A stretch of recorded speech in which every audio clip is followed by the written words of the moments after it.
and Giapal and Simone for those wonderful introductions. Guys, thank you very much.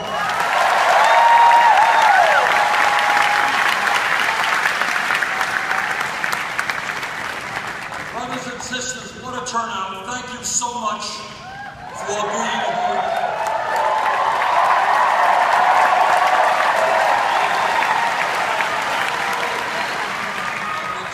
It doesn't seem true, but we began this campaign about 3.5 months ago, and the momentum has been unbelievable.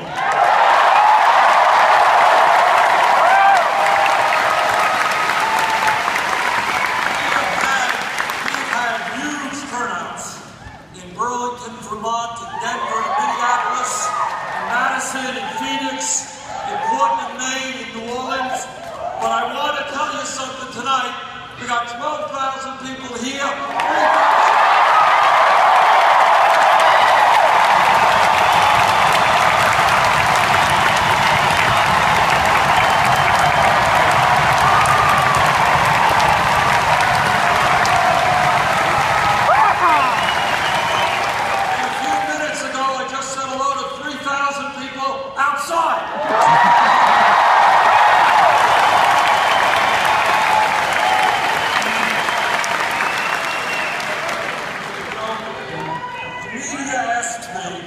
3,000. What's going on? Why do so many people come out? Why do you have more individual campaign contributors than any other campaign?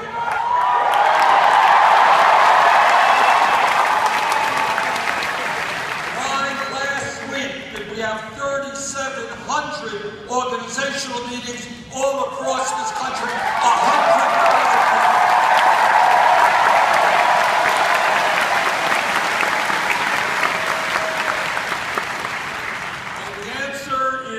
Simple. The answer for why people are rising up is that all across this country, people are sick and tired of establishment politics, establishment economics, and they want real change.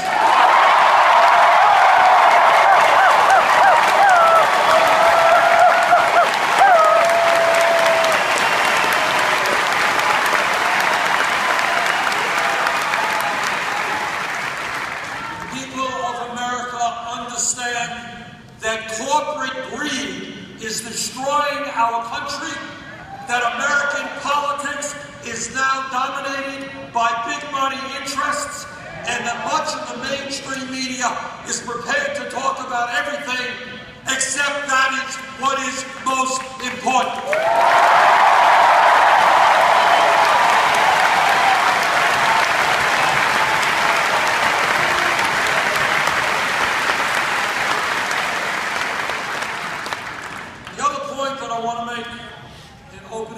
Is to tell you that this campaign differs from any other campaign because I will be very honest with you and tell you what few tell you. And that is no president can do it alone. No one person in the White House can take on Wall Street, corporate America.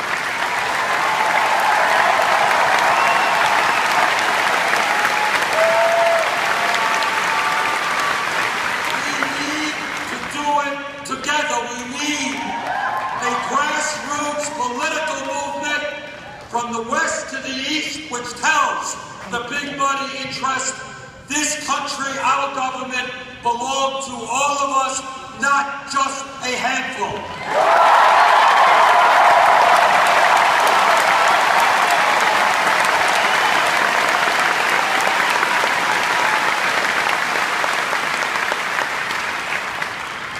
Say a brief word now, because you've heard a lot from the people who came before me about institutional racism and criminal justice reform. Let me be very brief and say this. As somebody who has one of the strongest lifetime civil rights records in the United States Congress, no president will fight hard to end the stain of racism in this country and reform our criminal justice system.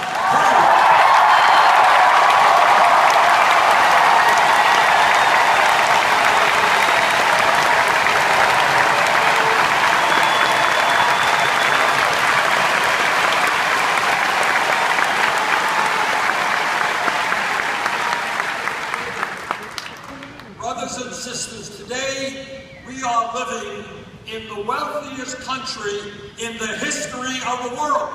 But almost nobody knows that because almost all of the wealth rests in the hands of the few.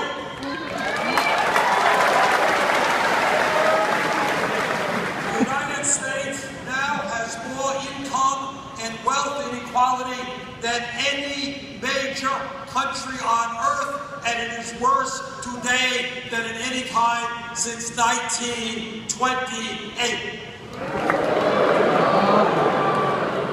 The issue of wealth and income inequality is the great moral issue of our time. It is the great political issue of our time. It is the great economic issue of our time, and together we will address it.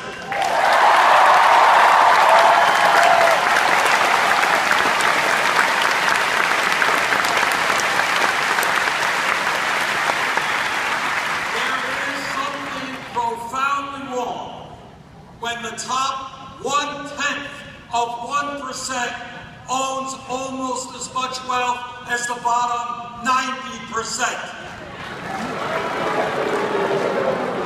There is something profoundly wrong when 58% of all new income goes to the top 1%.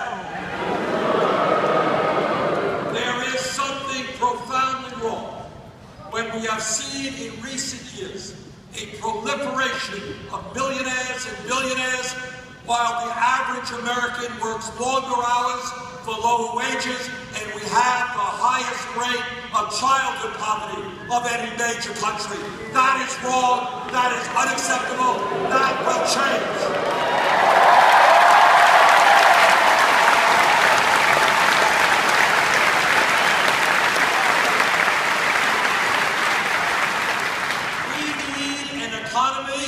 That works for working families and the middle class, not just a handful of billionaires.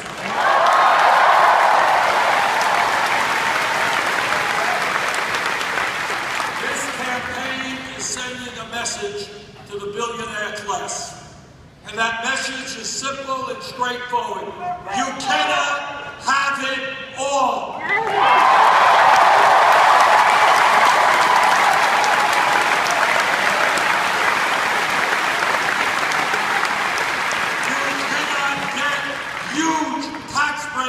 When children in America go hungry.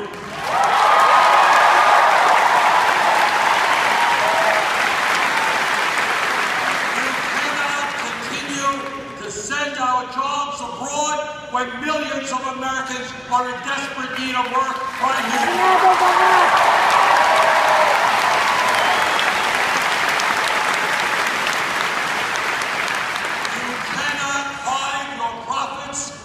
Cayman Islands and Bermuda, you will pay your fair share of taxes.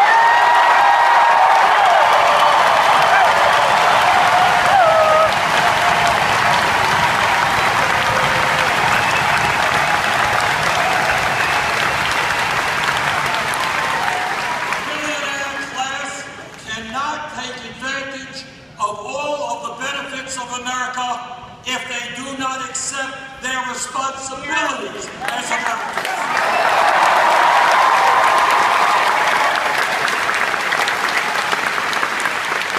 The economic crisis that we face is not just the grotesque level of income and wealth inequality. We've got to be honest and understand that for the last 40 years, the great middle class of this nation, once the envy of the entire world, that great middle class is disappearing.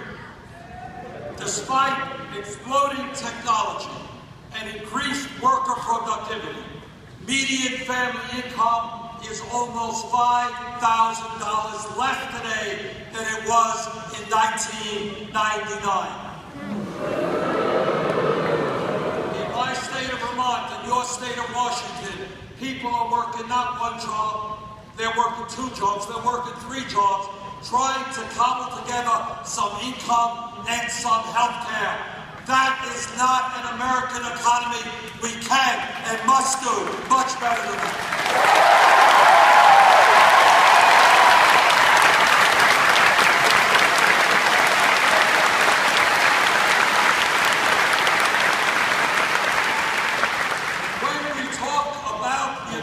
What's happening to working families, it is important for you to understand that real unemployment is not the 5.3% which the newspapers report. That's official unemployment.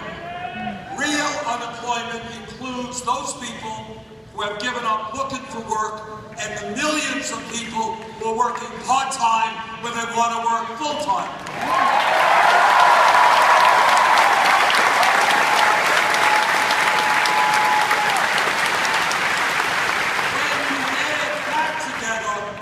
Unemployment in America is almost 10.5%. And here is something else that almost nobody discusses, but it is a huge, huge issue. You know, one of the fun things about running for president is you can raise issues that other people choose not to talk about.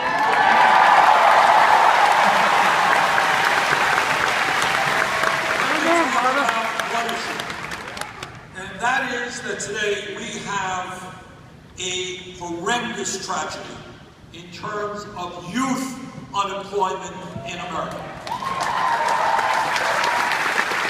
Last month, I asked the Economic Policy Institute to do a study for us.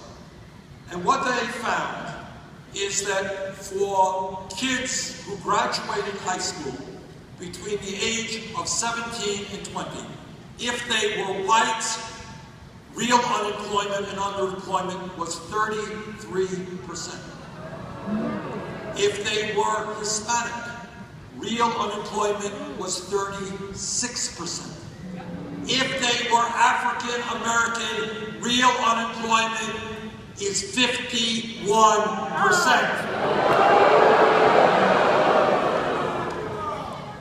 Now there is no excuse for the United States of America having more people in jail than any other country on earth, more than China.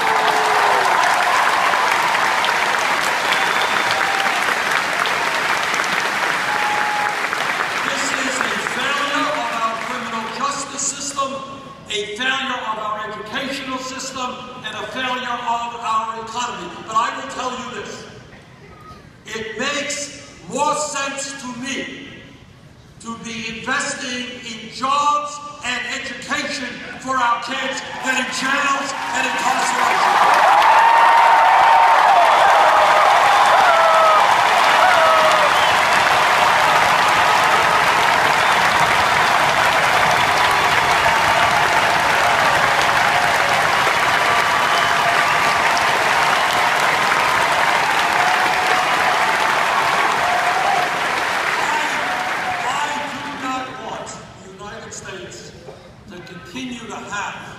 Ugly distinction of having more people in jail. I want the United States to have the proud distinction of having the best educated population on earth.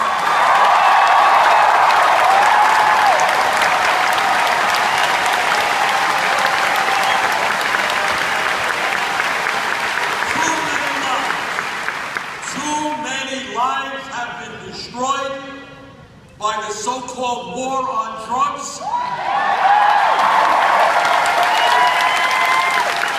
many lives have been destroyed by incarceration. We need to educate, we need to put people to work.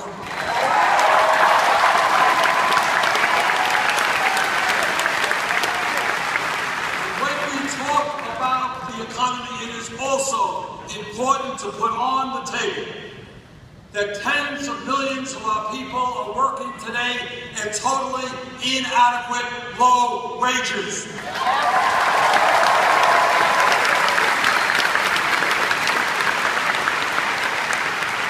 current federal minimum wage of $7.25 an hour is a starvation wage and must be raised.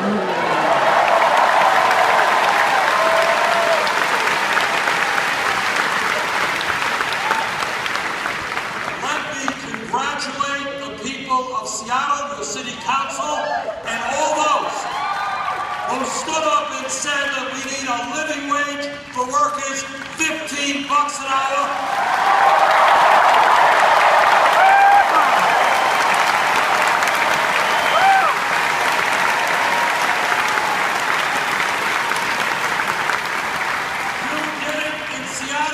We are now going to do it for the entire country.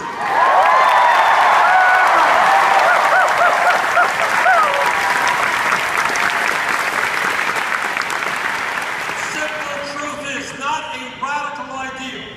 Is that no person who works 40 hours a week should be living in poverty.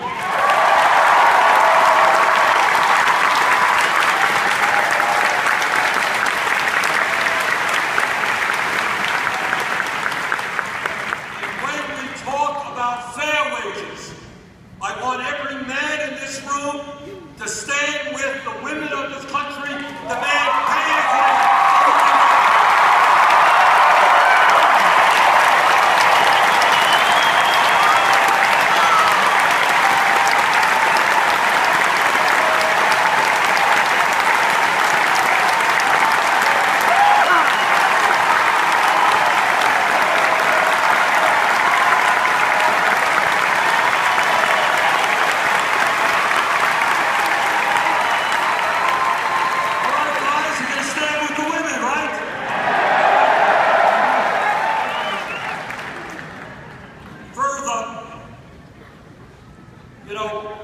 many Republicans talk about family values. You've heard them talk about family values?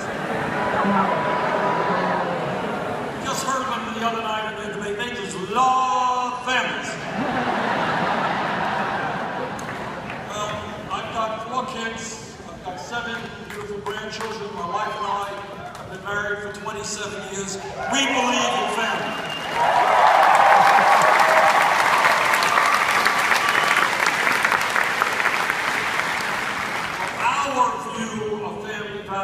Just a little bit different. Now, when Republicans talk about family values, let's be clear about what they're talking about.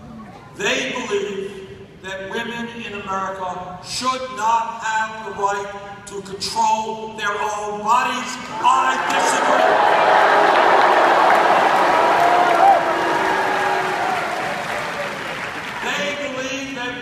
In America should not have the right to buy the contraceptives they need. I disagree.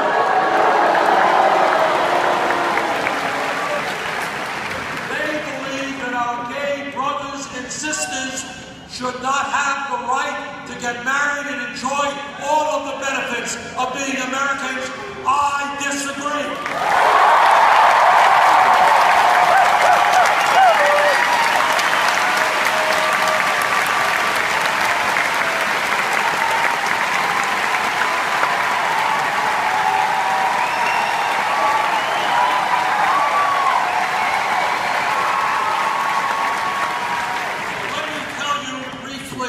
My view of family values, and that is that the United States must end the international embarrassment of being the only major country on earth, the only one, which does not guarantee workers paid medical and family leave.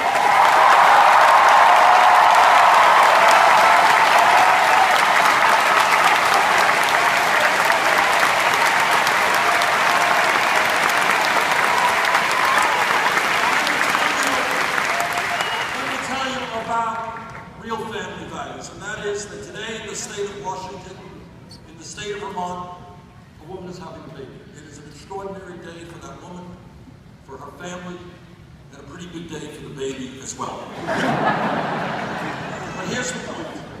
Here is the point. If that woman, if that family has sufficient income, that mom and the dad will be able to stay home for weeks and months, getting to know and love their baby, getting to bond with their baby. Something, for those of you who have kids know, is the most extraordinary moments of our lives.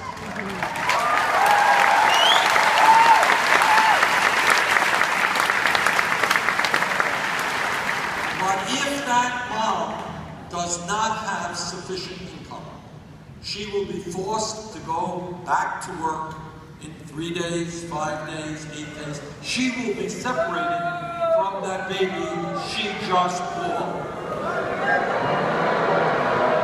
Separating a mom from her baby because she does not have sufficient income to stay home is not a family value. It is the opposite.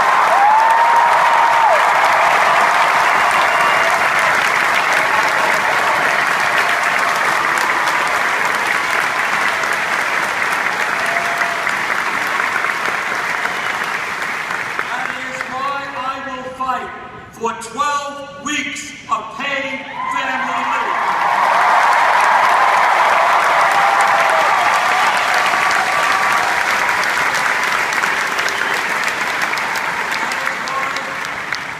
The United States must also join the rest of the industrialized world in understanding a few points.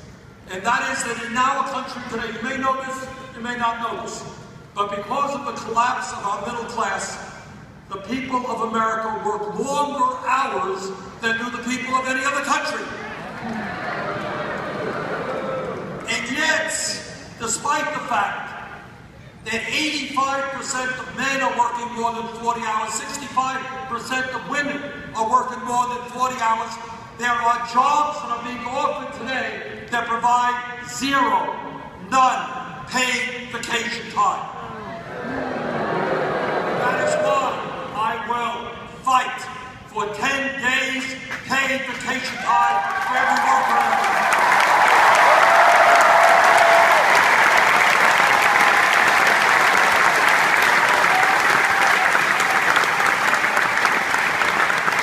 Furthermore, we should not be the only major country on earth not guaranteeing sick time for our working people.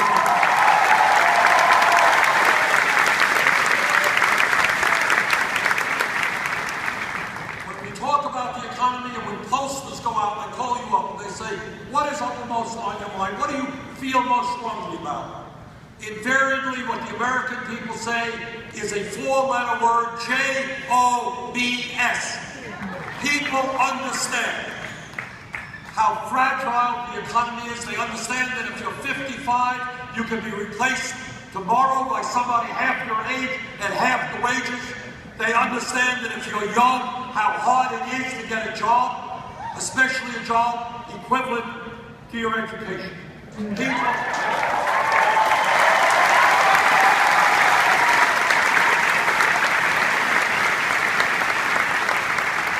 the truth is, the federal government needs to develop a massive federal jobs program to put our people back to work.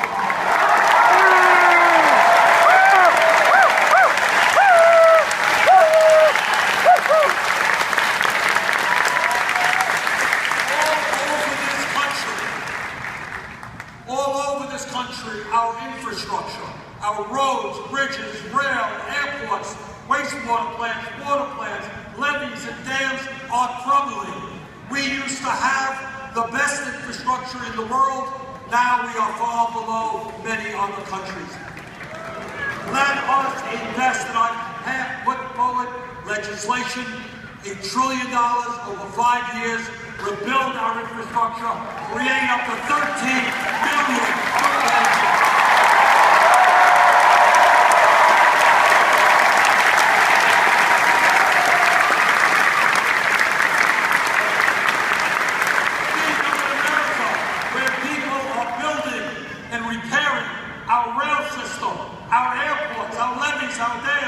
Improving our bridges, improving our roads. We can make America safer, more efficient, more productive. Let's do it.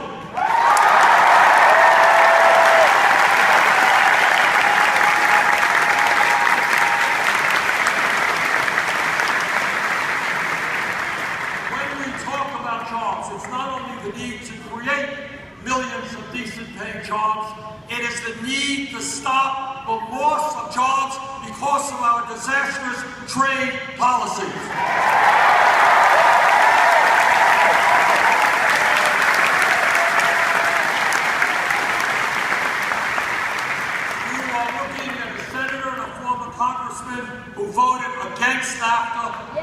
TAFTA, against permanent normal trade.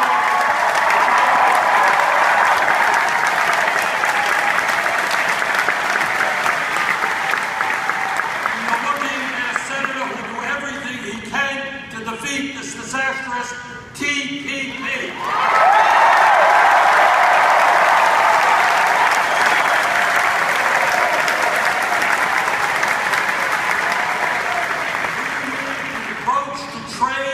Which works for working families, not just the CEOs of large corporations.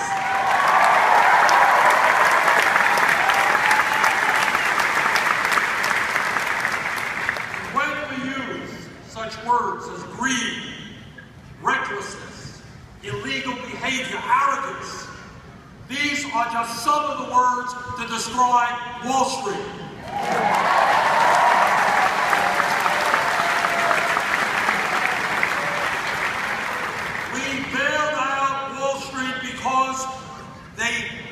Destroyed the American economy, and because they were quote-unquote too big to fail. Today, most of the major banks are bigger now than they were when we bailed them out because they were too big to fail. So my view is pretty simple. If a bank is too big to fail, it's too big to exist, we gotta break it up.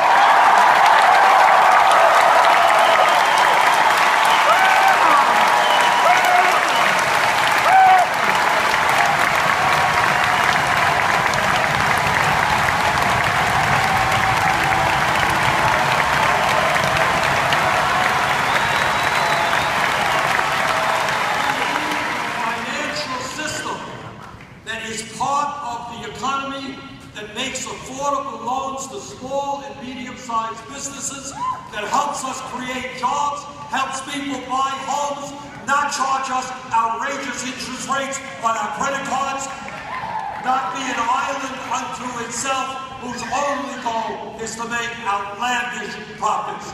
Let's break that up.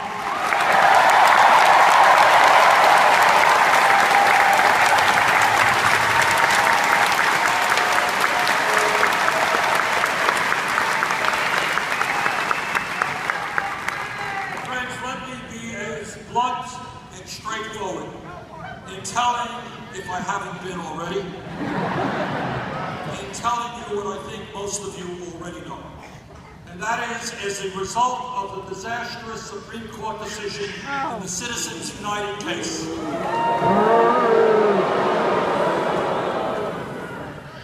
The American political system has been totally corrupted.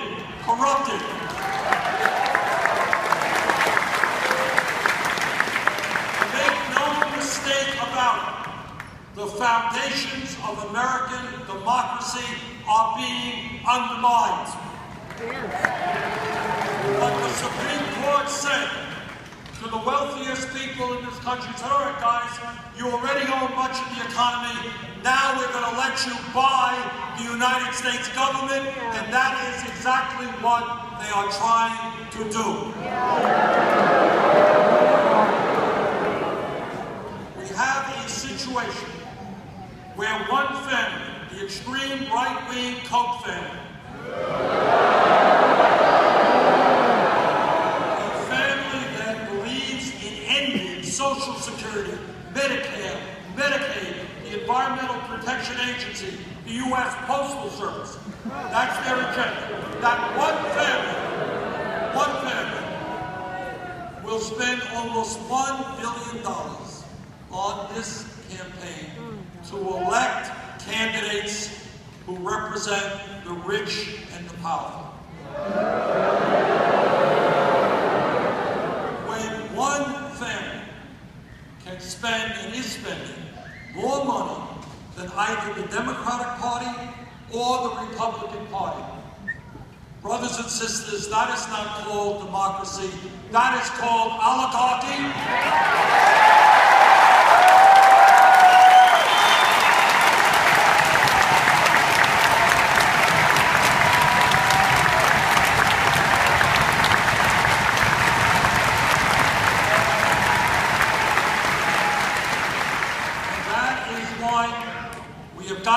overturn Citizens United.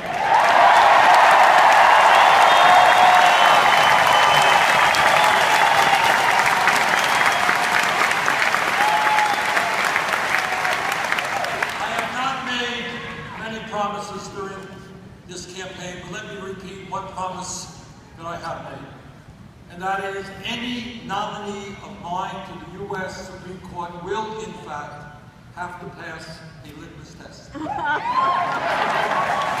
litmus test is that he or she will vote as soon as possible to overturn Citizens United.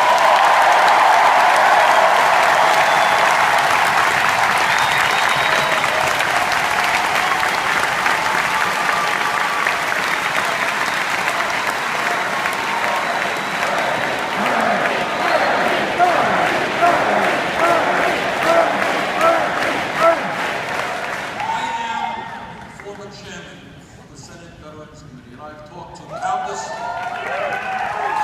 veterans who put their lives on the line to defend this country and to defend democracy. And we cannot allow the billionaire class to destroy American democracy. We've got to stand up and make it crystal clear that not only will we overturn Citizens United, we're going to move toward public funding of elections.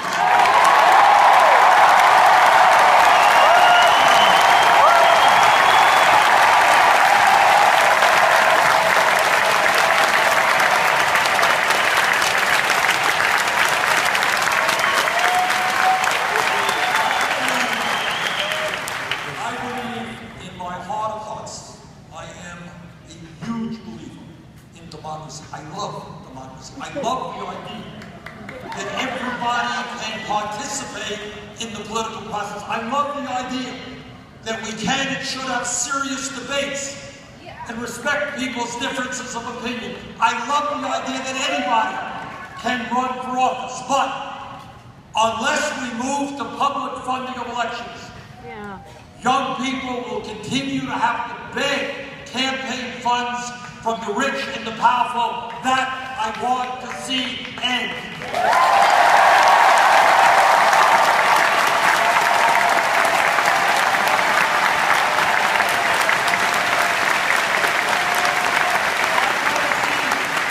I want to see people here tonight and others, regardless of their political views, conservatives, moderates, progressives. I want to see people say, you know what? I have a set of ideas. This is what I believe for my state, for my country. I'm going to run for office based on my ideas, not based on the amount of money I collect from donors.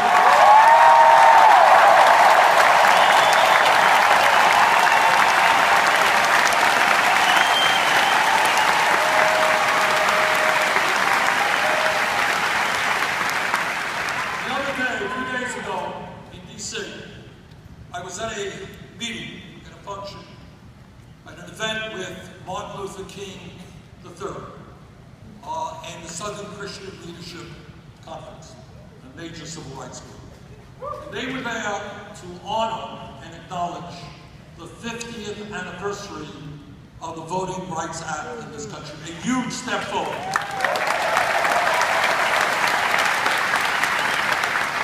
But they were also there, and I was also there, to say loudly and clearly that the Supreme Court's gutting of the Civil Rights Act 2 years ago is unacceptable. If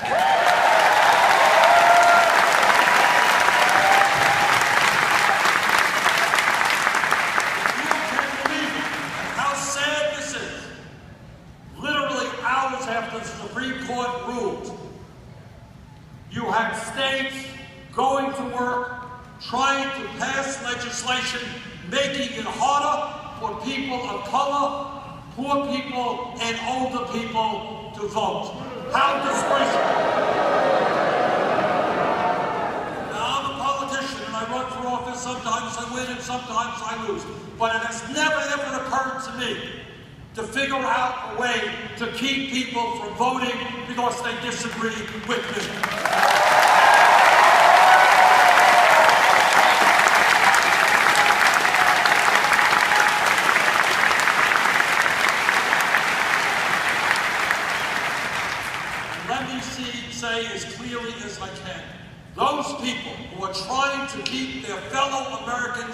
from voting, coming up with these phony voter fraud concerns.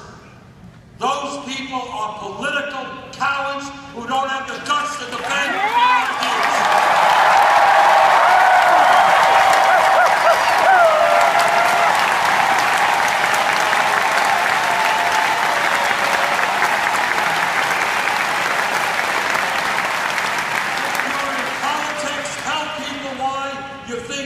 Vote for you. Don't try to prevent others from participating in the democracy.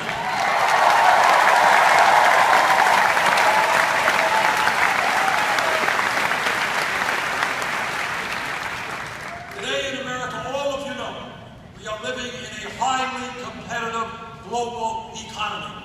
And if we are going to succeed, we need the best educated workforce in the world.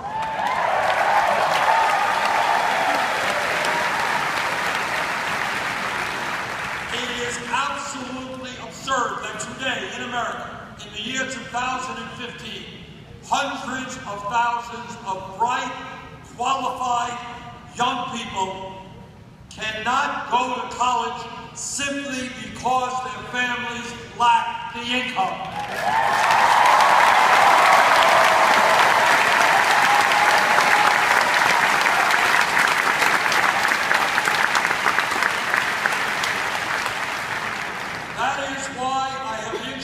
Legislation that does a couple of fairly revolutionary things. Number one, it says that in the United States of America, every public college and university will be tuition free.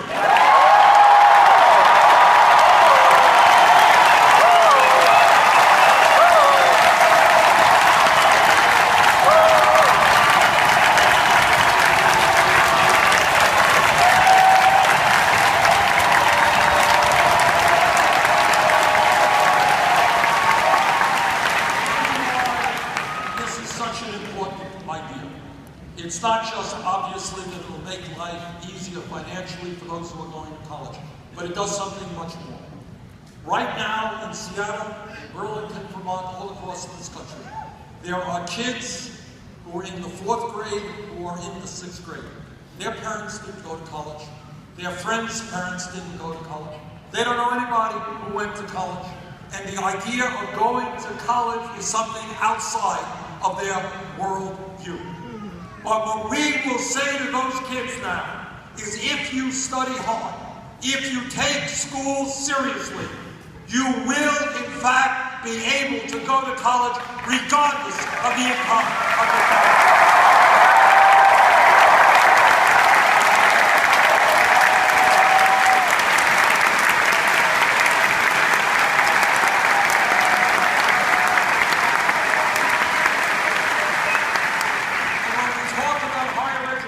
Financing, we also have to talk about the absurdity of millions of young and not so young Americans saddled with oppressive student debt.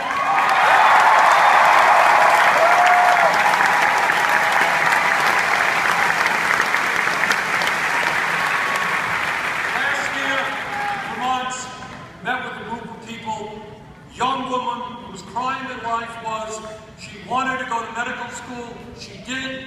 She wanted to practice primary care with low-income people. That's what she's doing. Exactly the kind of doctors we need.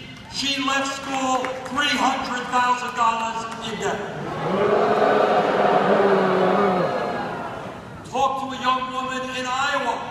She went to dental school. We have a dental crisis in America. We need more dentists. She left dental school $400,000 in debt. And millions of others leaving college $40,000, $50,000, $60,000 in debt. Now, what sense is it that people today with student debt are paying 6, 8, 10% interest rates on that debt when you can refinance your home for 2 or 3%?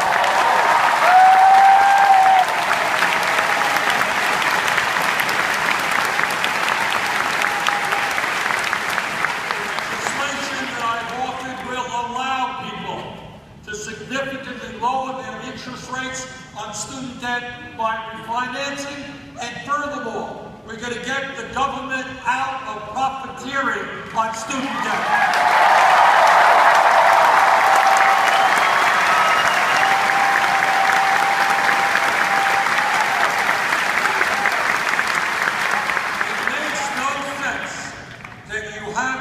Working today paying 20 or 25% of their income, paying it back on their student loans.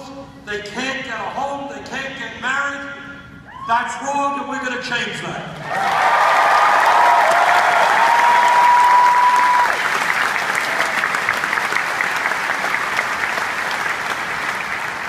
When we talk about our responsibilities as human beings and as parents, there is nothing more important than leaving this planet healthy and habitable for our kids and our grandkids.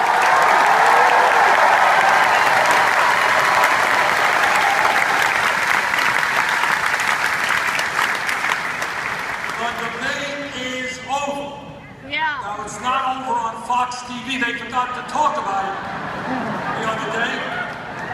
Scientific community tells us that climate change is the great global crisis we face. Scientific community tells us climate change is real, it's caused by human activity, it is already causing devastating problems in our country and throughout the world.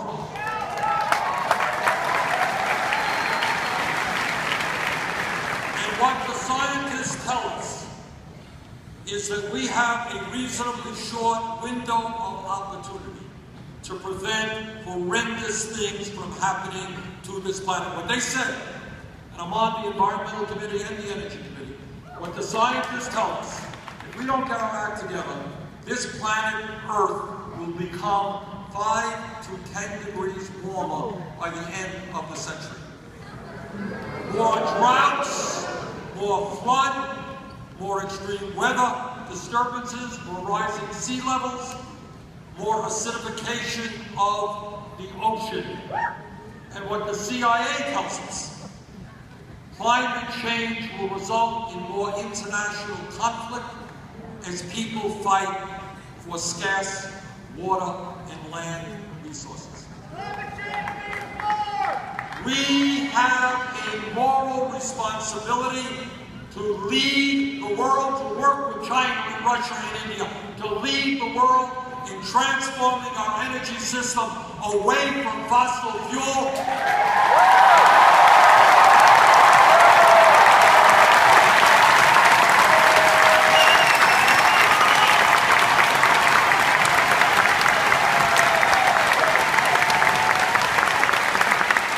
Into energy efficiency and sustainable energies like wind, solar, geothermal, and others.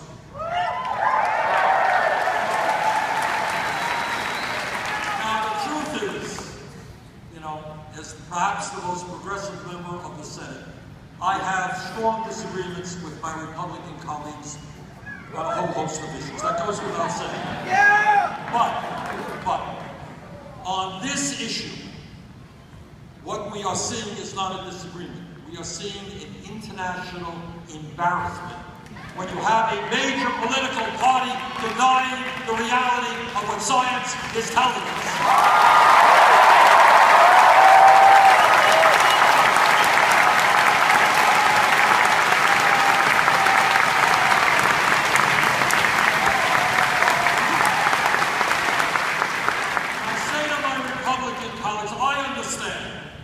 That your party is heavily funded by the Koch brothers and their fossil fuel machine.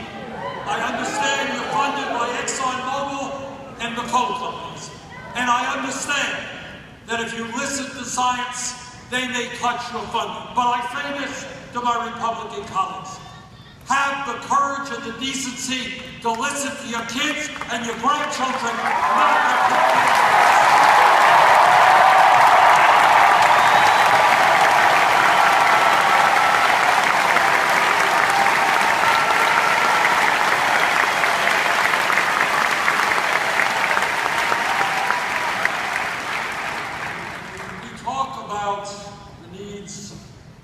United States, of working people in United States. We should all be embarrassed that we remain the only major country on earth that does not guarantee all of our people health care as a right.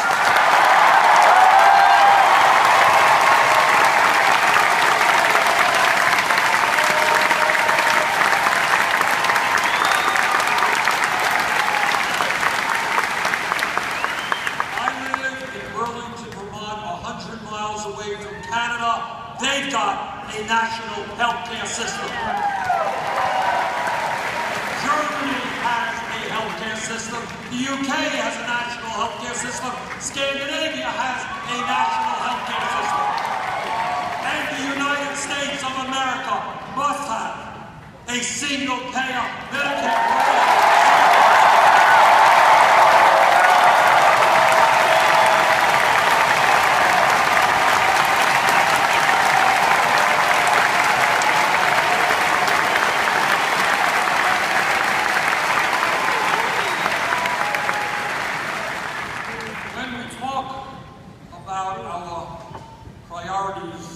As a nation, let me just tell you a little bit about where my Republican colleagues are coming from. I am the ranking member, the leader of the opposition on the Democratic side on the important budget committee.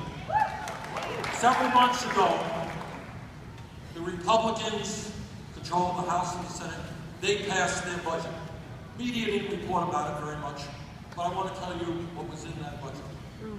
What the Republicans did was throw in their budget, recommended to the appropriations committees, that they end the Affordable Care Act, cut Medicaid by over $400 billion, which meant, and no one denies this, 27 million Americans would be thrown off of health insurance.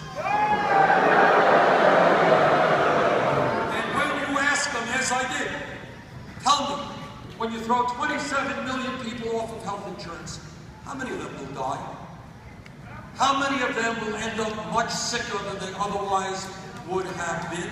And you know what their answer is? No answer at all. They don't care. And in their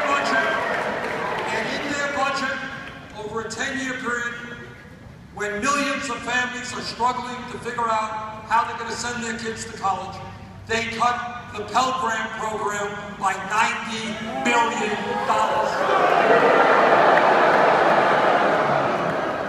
And when millions of families are struggling to put food on the table, when half of the kids in public schools in America get free lunch or reduced lunch because their families lack the money, Republicans made massive cuts in nutrition programs, including the WIC program, which provides nutrition to low-income pregnant women.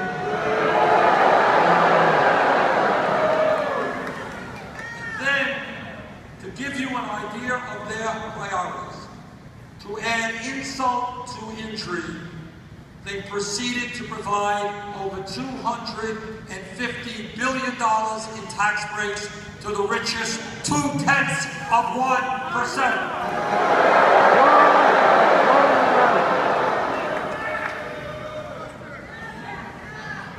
That is not a set of priorities that is moral or a set of priorities that the American people want.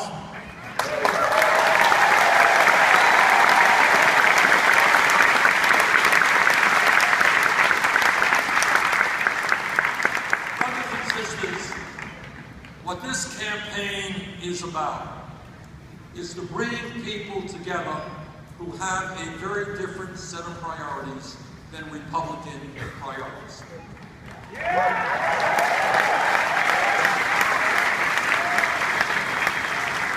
And to do that, we are going to have to build a strong grassroots movement and reach out to people who don't necessarily agree with us on every issue. My guess is that here in Washington, most working class Republicans do not believe that we should be giving huge tax breaks to billionaires and cutting Social Security and Medicare.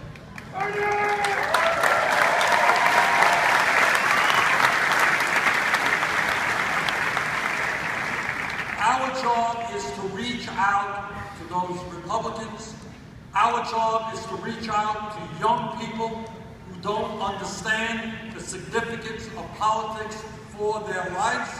Our job is to bring people together. We have got to end the divisions in this country between gays and straights,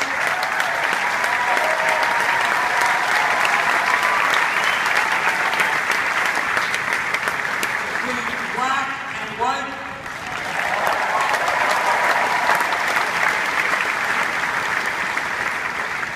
And we have got to also understand that when we bring people together, we cannot forget that there are 11 million people in this country who are living in the shadows. We've got to bring them out of the shadows.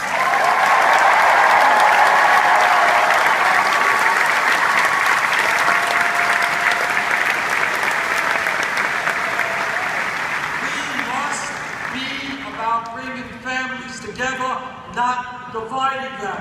We need comprehensive immigration reform and a path toward citizenship.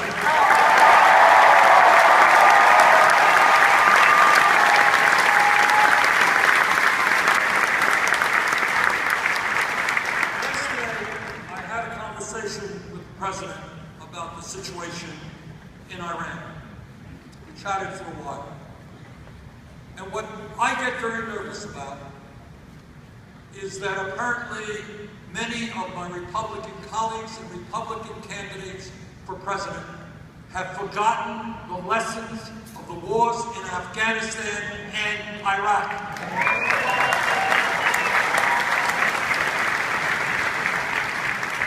They've forgotten the real cost of war. Not just 6,700 brave Americans who died in Afghanistan and Iraq, but 500,000 who came home with PTSD and traumatic brain injury.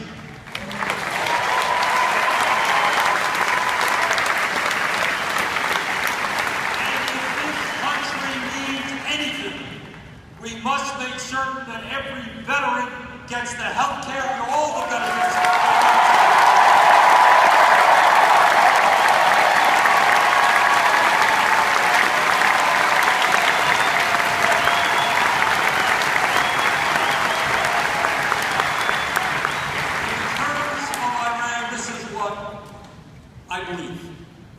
I believe that a great nation must do everything that it can to resolve international conflict, even with people we have strong disagreements with, rather than going to war.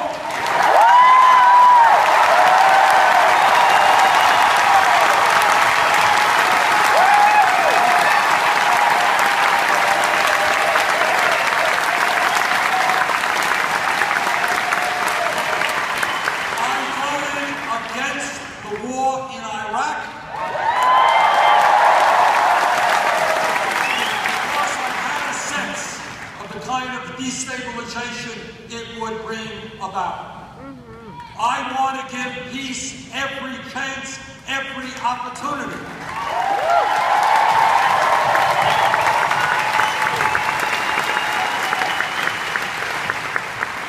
So I am going to work with the president on his agreement in making certain that Iran does not get a nuclear weapon, but we can do that without going to war.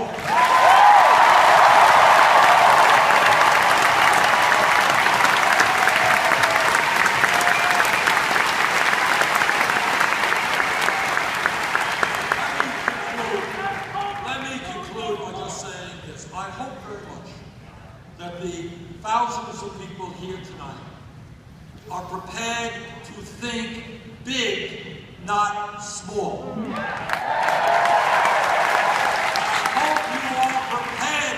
To imagine the kind of country we can create when government works for all of us and not just a few.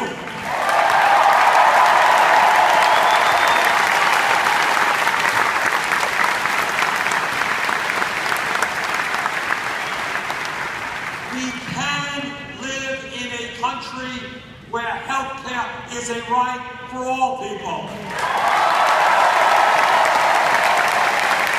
can live in a country in which we have the best child care and pre-K system in the world.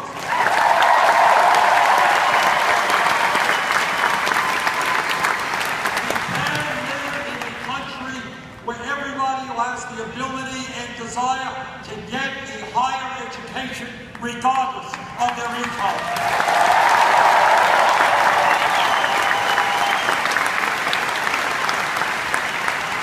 We can live in a country where our seniors can retire with dignity and not have to choose between food and medicine. We've got to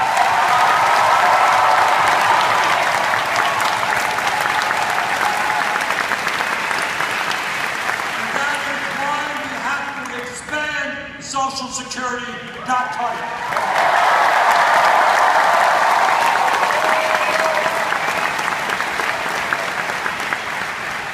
We can live in a country where everybody, regardless of their race, their religion, their disability, or their sexual orientation, realizes the full promise of equality that is our birthright as Americans.